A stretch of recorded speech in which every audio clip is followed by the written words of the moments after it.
Land revenue series पर आज ये चौथा लेक्चर है। आज के इस लेक्चर में हम लोग इस बात पर चर्चा करेंगे कि कोई भी जमीन खरीदते समय हम लोगों को क्या क्या सावधानियां बरतनी चाहिए और किन किन कागजातों को देखना चाहिए। इस बात को समझने से पहले यह आवश्यक है कि हम 3 कार्यालय के बारे में समझें, और जब तक उन 3 कार्यालय के बारे में नहीं समझेंगे इस बात को पूरी तरह नहीं समझ पाएंगे। वे 3 मुख्य कार्यालय हैं: सर्वे ऑफिस, पहला है सर्वे ऑफिस, दूसरा है रजिस्ट्री ऑफिस और तीसरा है अंचल ऑफिस। ये 3 कार्यालय हैं जो भूमि प्रशासन या जमीन के संबंध में कार्य करते हैं। देखिए, सर्वे ऑफिस जो है वो क्रिएटर ऑफ डॉक्यूमेंट्स है, मतलब यह राजस्व से संबंधित कागजात को तैयार करता है, और वो 2 मुख्य कागजात हैं, खतियान और नक्शा। सर्वे ऑफिस किसी भी अंचल के सभी गांव का सर्वे करके प्रत्येक गांव के लिए खतियान और नक्शा तैयार करके दे देता है। सर्वे ऑफिस का काम यहीं तक है, और इसीलिए इसको क्रिएटर ऑफ डॉक्यूमेंट्स भी कहा जाता है। ये राजस्व से संबंधित डॉक्यूमेंट्स तैयार करके दे देता है, जिसके ऊपर बाद में अंचल ऑफिस द्वारा रेवेन्यू एडमिनिस्ट्रेशन किया जाता है। अब दूसरा है अंचल कार्यालय। आप सभी लोग परिचित हैं इस अंचल कार्यालय से।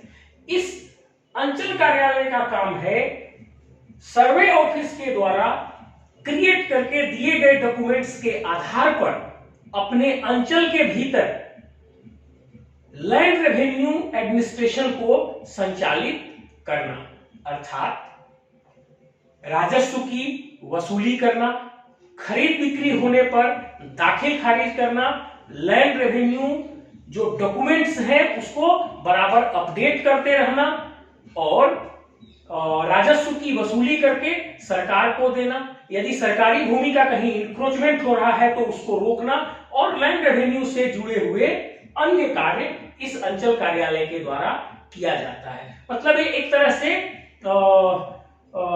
मेन एग्जीक्यूटिव विंग है। ये मुख्य रूप से लैंड रेवेन्यू एडमिनिस्ट्रेशन का जो सबसे प्रमुख दिखता हुआ कार्यालय है वो ये अंचल कार्यालय है, जहां लैंड रेवेन्यू एडमिनिस्ट्रेशन से संबंधित अधिकतर कार्य किए जाते हैं। अब ये तीसरा कार्यालय है रजिस्ट्री ऑफिस।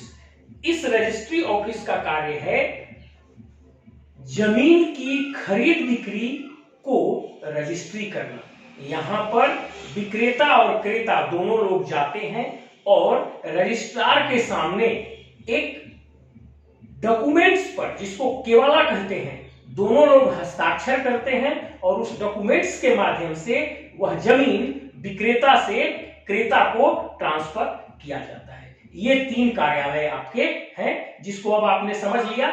इसके बाद अब हम आएंगे अपने आज के मुख्य टॉपिक पर कि जमीन खरीदते समय आप किन किन बातों को देखें, क्या क्या सावधानियां बरतें, और इस क्लास को पूरा ध्यान से सुनिएगा, तब जाकर आप जमीन खरीदते समय होने वाली कुछ गलती से आप बच जाएंगे, और आपके पूरे जीवन की कमाई भी बच जाएगी। बाद में आप कोर्ट और लिटिगेशन से भी बच जाएंगे।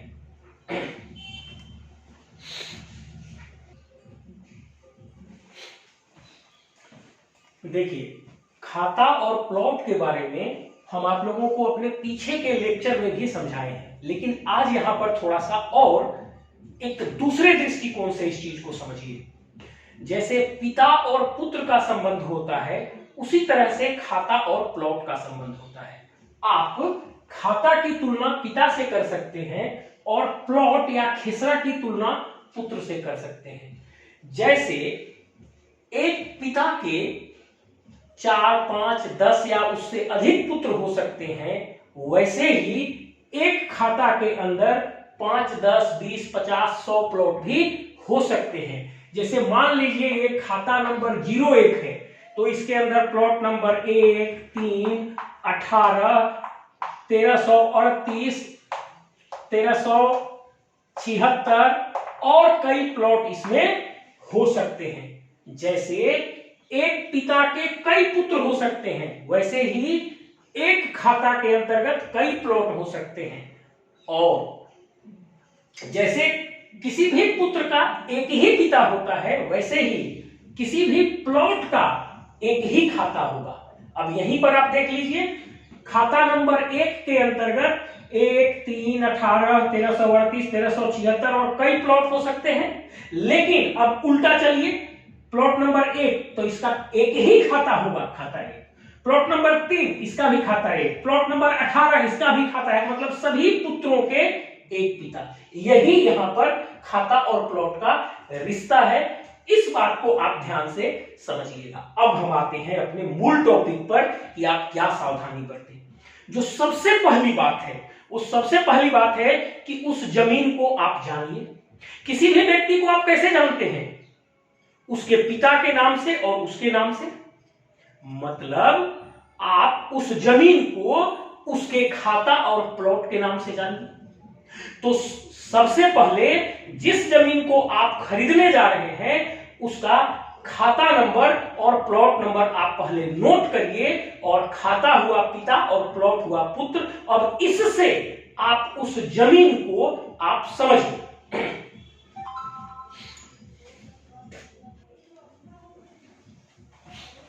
अब देखिए, खाता एवं प्लॉट जान लेने के बाद उससे आपको उस जमीन का परिचय हो गया। अब उस जमीन की प्रकृति के बारे में आपको खतियान से देखना पड़ेगा। तो आप सबसे पहले खतियान देखिए। ये बात आप गांठ बांध लीजिए, जमीन की खरीद बिक्री के समय आप किसी पर विश्वास नहीं करेंगे, किसी पर विश्वास नहीं करेंगे। आप सिर्फ और सिर्फ अपने पर और दस्तावेज पर विश्वास कीजिए।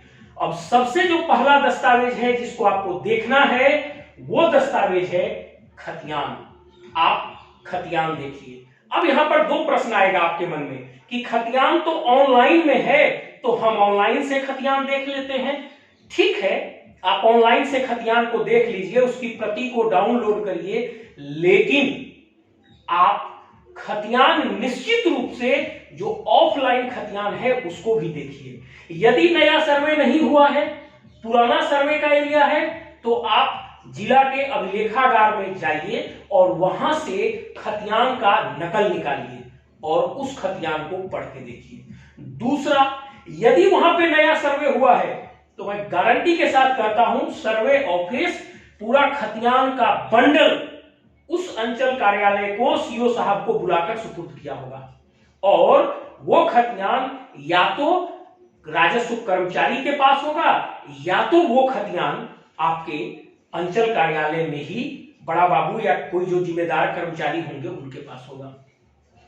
आप दोनों में से जो भी परिस्थिति हो, यदि पुराना सर्वे है तो अभिलेखागार से आप खतियान निकाल के देखिए, और यदि नया सर्वे है तो आपको अंचल कार्यालय में या हल्का कर्मचारी के पास मिल जाएगा खतियान, और उस खतियान का वहां से नकल निकालिए। ओरिजिनल भी आप रजिस्टर को जांच करिए अपने से, और खतियान को जांच करके आप देखिए कि क्या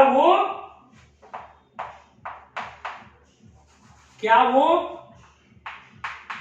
गैर मजरूआ आम जमीन है। अगर गैर मजरूआ आम है तो नहीं लेना है। अगर वो कैसरे हिंद है आपको नहीं लेना है। यदि वो डिस्ट्रिक्ट बोर्ड का जमीन है,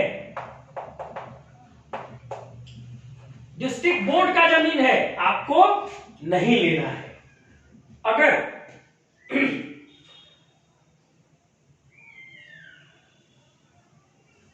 जंगल झाड़ी है,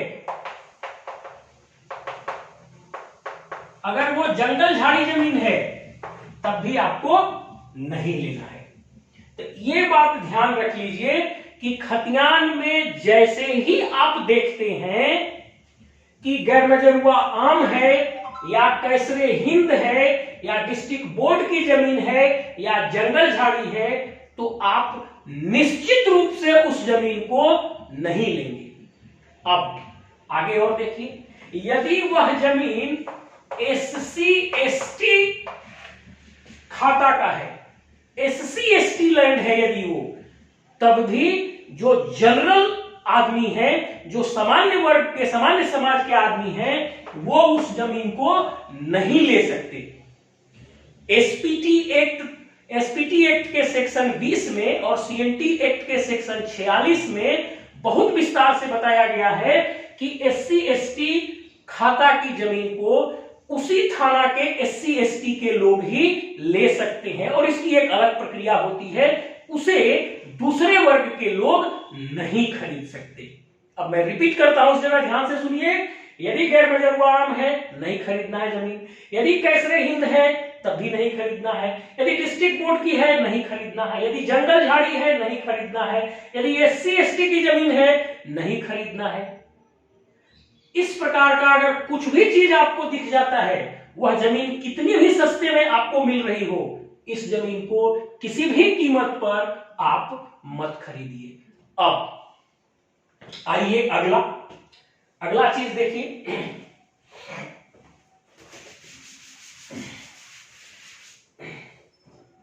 अगर जमीन बकास्त खाते की हो, अगर खतियान में आपको लगता है कि जमीन बकास्त खाते की हो, तब आप खतियान में देखिए कि ये जो बकास्त जमीन है, ये इसके जमींदार कौन थे, और जिनसे आप जमीन लिखवा रहे हैं वो उनके वंशज हैं कि नहीं है। तो बकास्त होगा तो आप ले सकते हैं। कहीं कहीं पर इसमें जिरात भी लिखा जाता है, तो जिरात होगा तब भी आप जमीन ले सकते हैं। और अब तीसरा चीज है रैयती, मतलब किसी के रैयत के नाम से है, तब भी आप जमीन ले सकते हैं। मतलब आप खतियान से पहले कंफर्म कीजिए कि इन पांचों कैटेगरी की जमीन नहीं है। इस कैटेगरी में अगर वो कोई जमीन पड़ता है, बकास्त है, जिरात है या रैयती है, तभी आप लीजिए। और इस बात की कंफर्मेशन आपको सिर्फ और सिर्फ खतियान से हो सकता है, किसी और डॉक्यूमेंट से इसका कंफर्मेशन आपको नहीं हो पाएगा। अब यहां पर भी आपको एक चीज देखना होगा, यदि वो जमीन बकास्त खाता की है, तब भी उस जमीन को कहीं सरकार ने पहले अधिग्रहण तो नहीं किया है। पहला चीज, और कहीं उस जमीन को भूदान में तो नहीं दिया गया है। ये दो बात को आप समझ के देखिए। आपको खरीदना कौन सा जमीन है? बकास्त है, जिरात है या रैयती है, और उन्हीं के वंशज से खरीदना है। लेकिन इसमें भी एक बात आपको ध्यान देना है। क्या ध्यान देना है? कि यदि ये भी जमीन हो और इसका कहीं सरकार ने नहर के लिए, सड़क के लिए, ऑफिस बाजार के लिए अगर अधिग्रहण कर लिया है, या उस जमीन को भूदान में दे दिया गया है, तब आप निश्चित रूप से ये बात कंफर्म हो लीजिए कर्मचारी से। प्रत्येक कर्मचारी के पास जो है इसकी जानकारी होती है, क्योंकि भूदान का रजिस्टर उनके पास होता है, जिससे वो आपको बता सकते हैं कि ये जमीन भूदान में गया है कि नहीं गया है। और दूसरा, अधिग्रहण यदि होता है तो अधिग्रहण का रिपोर्ट भी वही देते हैं। और यदि वहां से नहीं भी पता चल रहा है, तो कोई आपका भूअर्जन कार्यालय में यदि है, तो वहां थोड़ा सा पता कर लीजिए कि क्या उस जमीन का भूअर्जन हुआ है। हालांकि ऐसे जमीन का भूअर्जन जो होता है वो मूल रूप से नहर के अगल बगल, सड़क के अगल बगल या ऑफिस के अगल बगल विस्तार के लिए वैसे ही जगहों पर होता है। नॉर्मल गांव देहात में तो ऐसा नहीं होता है। या कहीं बड़ा सा बराज बनाना हो तो उसकी स्थिति में होता है। तो ये चीज आप देख लीजिए कि इन तीनों कैटेगरी की अगर जमीन है तो उसका अधिग्रहण और भूदान, वो जमीन अधिग्रहण में और भूदान में नहीं गया है। अब एक स्पेशल कैटेगरी का डिस्कस करेंगे, वो है कि खतियान में यदि वो गर्भजरुआ खास है तब हम क्या करेंगे।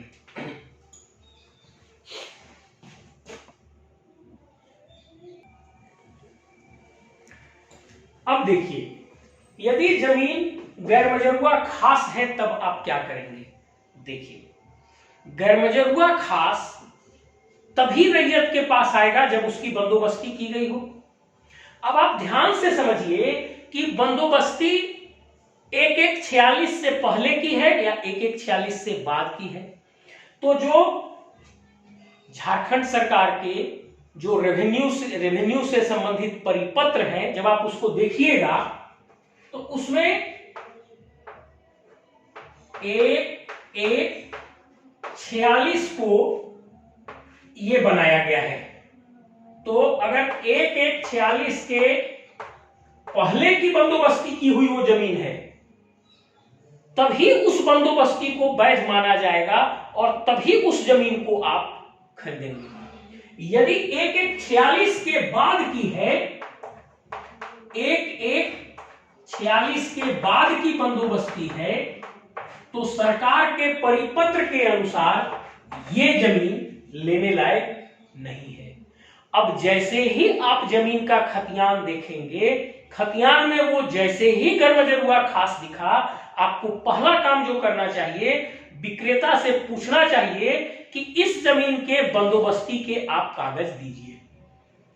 यदि वो जमींदार के समय के बंदोबस्ती के कागज आपको देते हैं, जिसको सादा हुक्मनामा या रजिस्ट्री हुक्मनामा कहा जाता है, उस कागज को देखिए कि वो कागज 1146 से पहले की है कि नहीं है।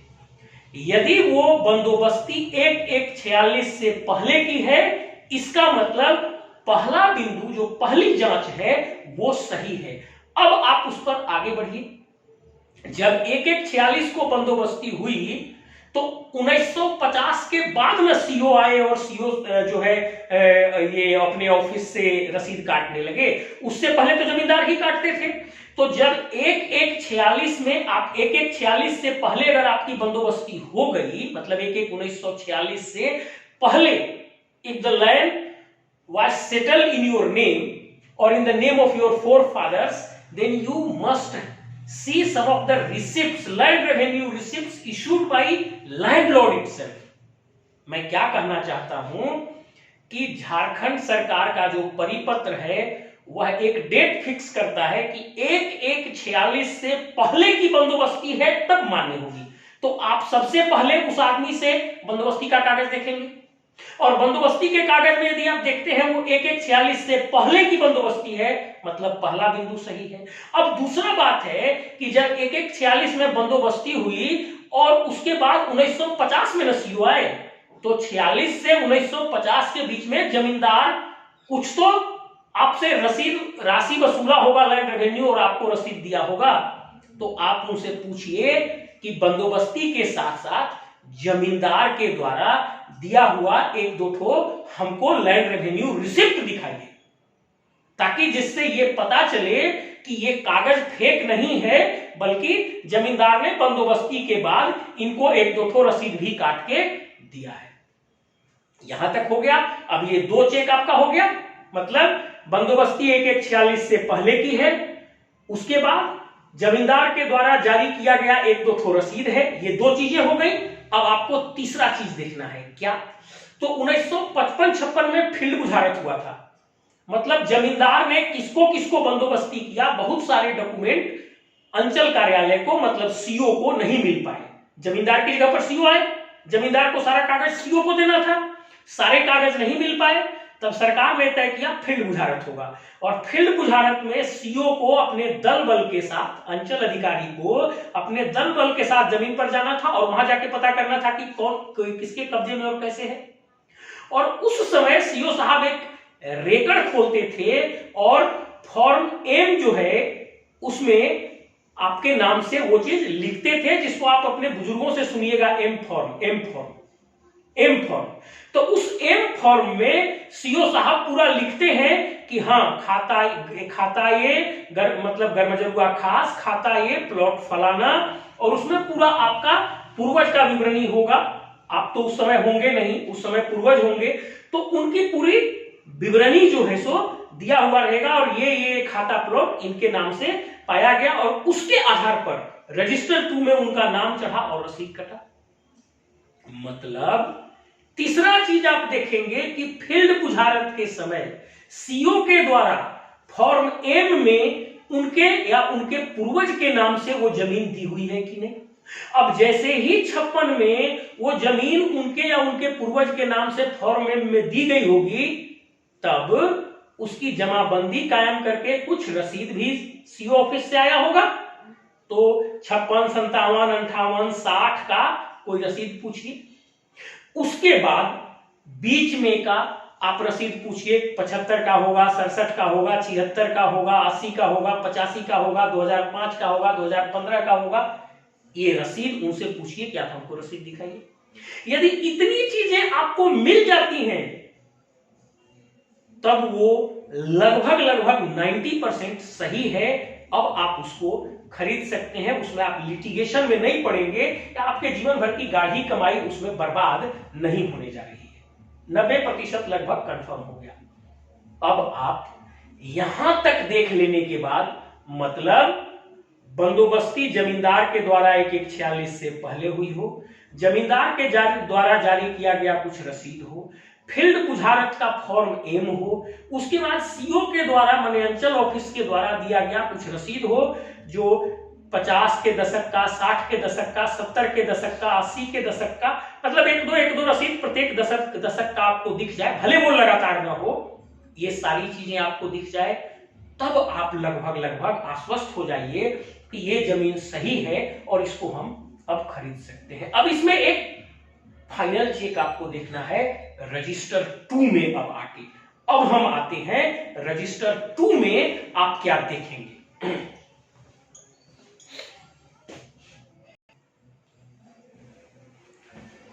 अब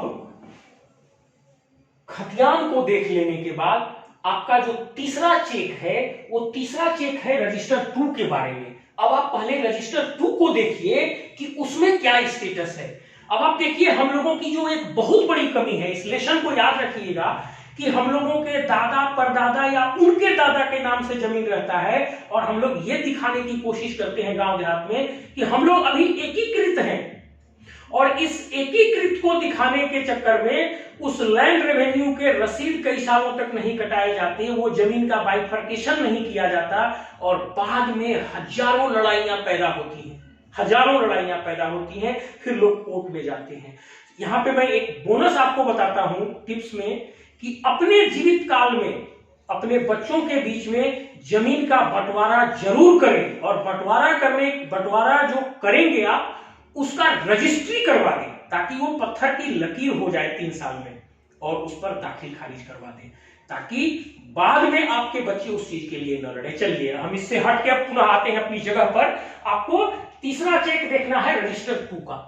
अब रजिस्टर 2 में देखिए कि जिस आदमी से आप जमीन खरीदने जा रहे हैं उसी आदमी के नाम से जमीन है या उनके पिताजी के नाम से, उनके दादा के नाम से या उनके परदादा के नाम से जमीन है। मान लीजिए यहां पे मिस्टर ए है, उसके बाद यहां पे हो गए मिस्टर बी और मिस्टर सी, अब इसके नीचे हो गए मिस्टर डी, ई और एफ, और इनके नीचे हो गए जी, एच, आई और जे। अब आप देखिए इस जगह पे आप मान लीजिए कि मिस्टर डी से जमीन खरीद रहे हैं। अब आप रजिस्टर 2 में जाकर देखिए कि वह जमीन मिस्टर डी के नाम से है कि नहीं। यदि वो फैमिली बहुत स्मार्ट और पढ़ी लिखी होगी तो निश्चित रूप से पिताजी ही अपने जीवन काल में सभी लोगों के बीच जमीन बांट दिए होंगे और उनकी दाखिल खारिज भी हो चुकी होगी।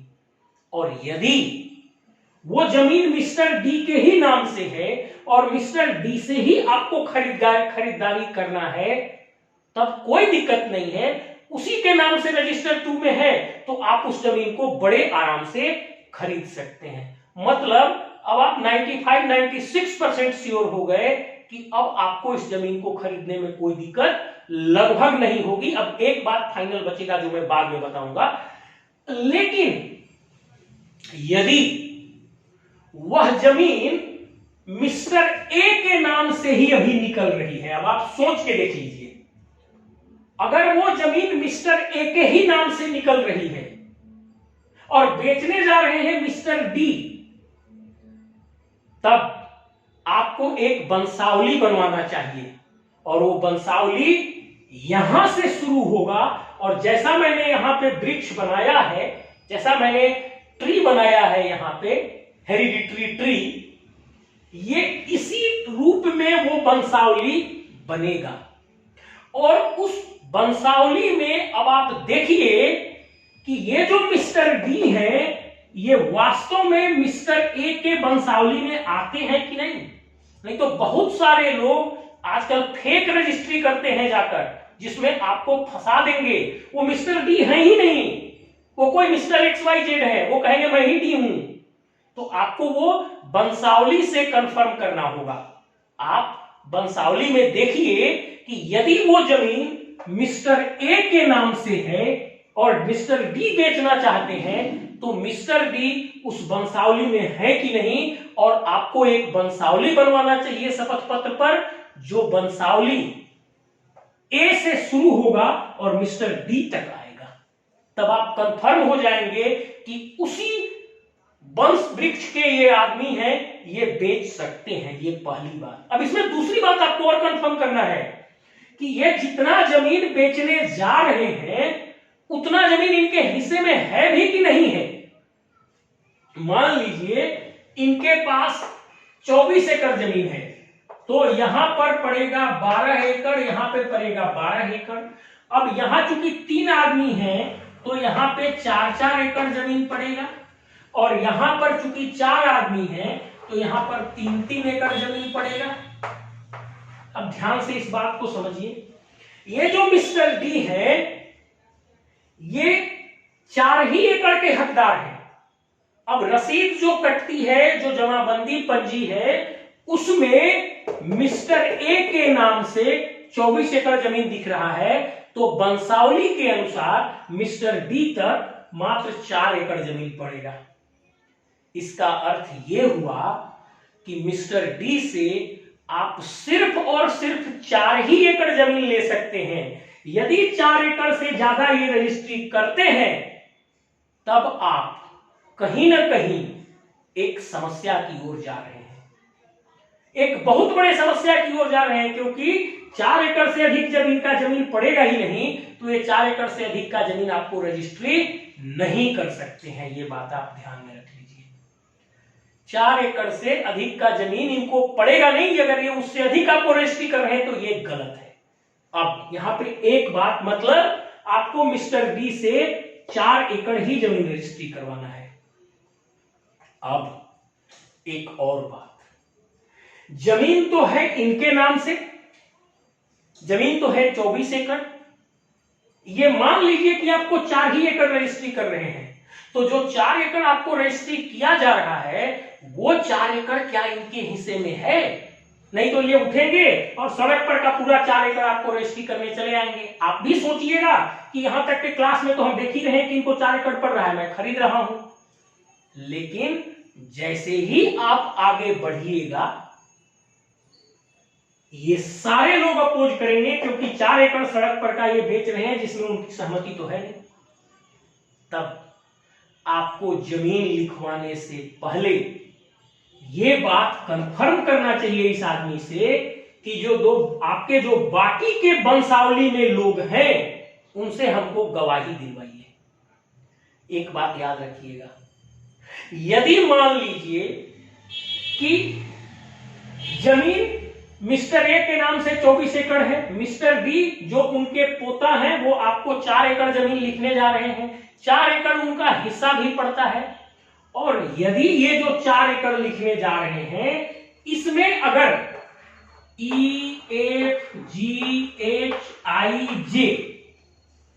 ये लोग अगर जाके उस समय गवाही गुजर जाते हैं रजिस्ट्री ऑफिस में, तो एक तरफ से ये सहमति हुई ना भाई। आप सभी लोग साथ में खड़े थे और आप लोगों ने, हालांकि ये आपको बड़ा दिख रहा है, आपको लगेगा कि 6 आदमी को हम गवाह में कहां से लाएंगे, आप कह सकते हैं। तो उसका एक तरीका है कि अब इनके दोनों भाई ई और एफ से आप गवाही ले लीजिए और यहां पर मिस्टर सी से गवाही ले लीजिए। जो इन चारों लोगों के पिता हैं उन्हीं से गवाही ले लीजिए वहां से, तो इनसे गवाही ले लीजिए और बाकी इन ई और एफ से गवाही ले लीजिए।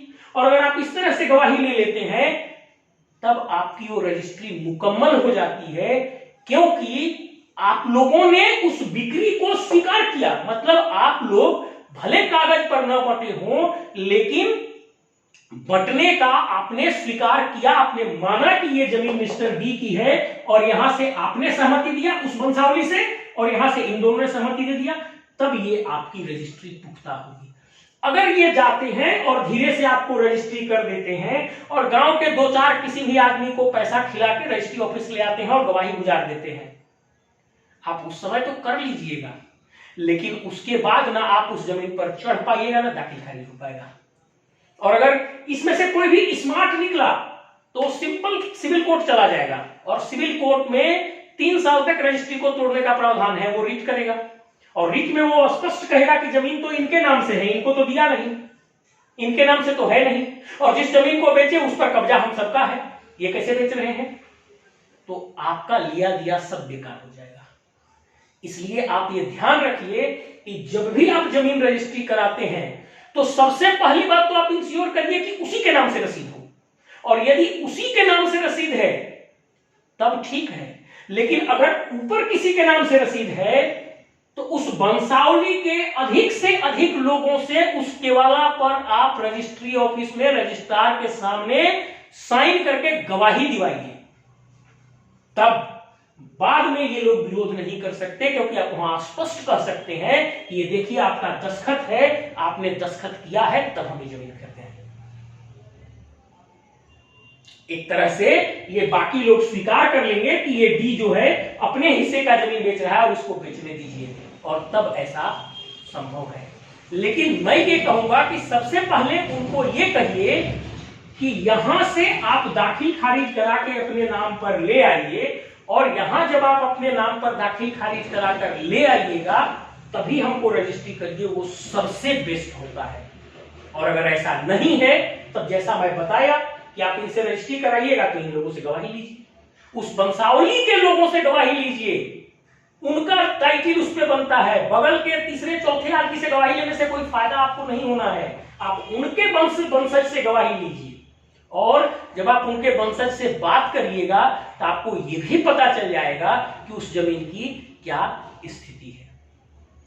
मेरे ख्याल में यहां तक ये बात आपको काफी क्लियर हो गया होगा। अब एक बात मैं और आपको कहा था कि मान लीजिए मिस्टर डी के ही नाम से जमीन है, लेकिन मिस्टर डी का कोई बेटा या बेटी होगी ना, सन या डॉटर होगा ना, तो इस केस में आप जो गवाही लेंगे वो इनके बेटा या बेटी से लीजिए।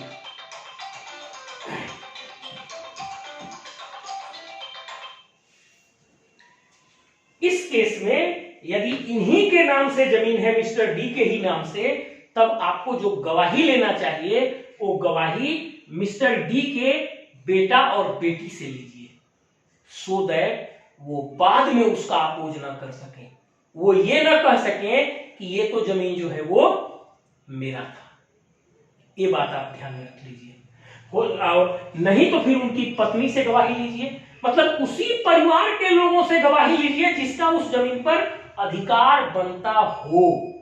और आज सारी चीजें ऑनलाइन हैं, आप ऑनलाइन में जाकर देख लीजिए उस जमीन की स्टेटस को, सारा खाता प्लॉट ऑनलाइन में ठीक से चढ़ा है कि नहीं। यदि ऑनलाइन में सारा खाता प्लॉट ठीक से नहीं चढ़ा है तो आपको दाखिल खारिज करने में बहुत परेशानी हो जाएगी।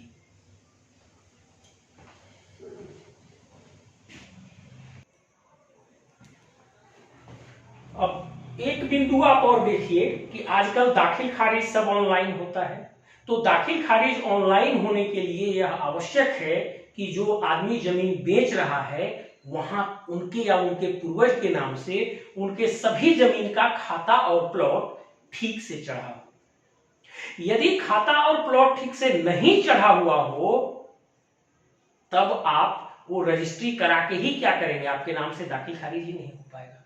तो आप 100% इंश्योर करिए, उस जमीन की रजिस्ट्री कराने से पहले आप 100% इंश्योर करिए, अपने से ही झाड़ भूमि के साइट पर चले जाइए और कोई भी जाके झाड़ भूमि के साइट पर किसी की भी जमीन की स्टेटस को देख सकता है, और आप देखिए कि जिस खाता प्लॉट को वो आपको बेचने जा रहे हैं वो खाता प्लॉट रजिस्टर 2 में उनके नाम से उतना दिख रहा है कि नहीं, और जिस जिस प्लॉट में जितना जितना क्षेत्रफल वो आपको देने के लिए कह रहे हैं, जैसे कह रहे हैं प्लॉट 1 में 1 एकड़ देंगे, तो आप देखिए कि रजिस्टर 2 में जो ऑनलाइन रजिस्टर 2 है, ऑनलाइन रजिस्टर 2 में प्लॉट 1 में उनका 1 एकड़ रकबा है। फिर वो कह रहे हैं प्लॉट 3 में आधा एकड़ देंगे, तो देखिए कि प्लॉट 3 में आधा एकड़ रकबा है कि नहीं। मतलब आप जिस जमीन को खरीद रहे हैं, आप ऑनलाइन रजिस्टर 2 में जाकर स्पष्ट रूप से देखिए कि वो खाता प्लॉट और उतना उतना एरिया उस पर चढ़ा है कि नहीं। यदि नहीं चढ़ा है तो आप उनको कहिए कि पहले आप अपना रजिस्टर 2 ऑनलाइन सही ढंग से करा लीजिए और उसके बाद ही हमको रजिस्ट्री कीजिएगा। और जब आप अपने आंख से देख लीजिएगा कि ऑनलाइन में वो सारे खाता प्लॉट चढ़े हैं, तभी आप उनसे रजिस्ट्री करवाइए। अब इसी जगह एक बिंदु और, कई लोग कहते हैं कि ऑनलाइन का क्या वैल्यू है, या कई लोग सोचते हैं आल जाल करके चढ़ा दिया होगा। खैर ऐसी तो बात नहीं है। ऑनलाइन होने के बाद तो लैंड रेवेन्यू एडमिनिस्ट्रेशन में ड्रास्टिक सुधार हुआ। हम 8 साल सीओ के रूप में काम किए हैं, जब ऑफलाइन था तब भी और जब ऑनलाइन हुआ तब भी। निश्चित रूप से ऑनलाइन होने के बाद हालांकि त्रुटियां बची हुई हैं, त्रुटियां हैं, लेकिन पहले की तुलना में वो काफी सुधरता जा रहा है और काफी कुछ सुधार हुआ है।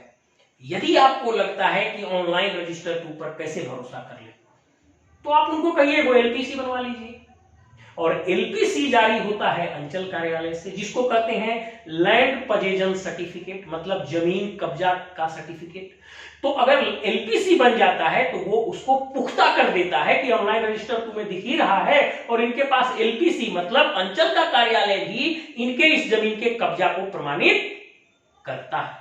और ये डॉक्यूमेंट अगर आपको मिल जाता है तो ये बहुत ही अच्छा हो जाएगा आपके लिए। अब 99% काम हो गया, 1% बचा है जो सबसे वाइटल है।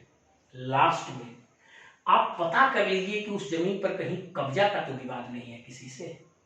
नहीं तो पता चला कि आप रजिस्ट्री तो करा ली, और रजिस्ट्री कराने के बाद जब आप दाखिल खारिज कराने जाइएगा तो कर्मचारी उसमें लिख देगा कि इस पर न विक्रेता का कब्जा था न क्रेता का कब्जा है। जैसे ही लिख देगा ऐसा तो आपकी दाखिल खारिज होगी नहीं। हालांकि जब एलपीसी दे देगा तब तो सही है, तब तो हो जाना चाहिए। एलपीसी जब कर्मचारी और अंचल अधिकारी दे देंगे तो ऑलमोस्ट उस पर कब्जा मान लिया जाएगा और वो करेंगे। लेकिन आप प्रैक्टिकली भी जाके ये पता कीजिए कि कब्जा के विषय में कोई प्रॉब्लम तो नहीं ना है, और जिससे आप जमीन खरीद रहे हैं वो आपको कब्जा दिला पाएगा ना, सक्षम है ना। नहीं तो कई बार लोग क्या करते हैं, जो जमीन उनके कब्जे में नहीं आ पा रही है, डॉक्यूमेंट बहुत सही है और किसी के साथ लड़ाई है या कोई प्रॉब्लम है और वो कब्जा नहीं कर पा रहे हैं, तब आप ये सुनिश्चित कर लीजिए कि उस पर कब्जा ले पाइएगा कि नहीं, तभी आप वहां चढ़िए।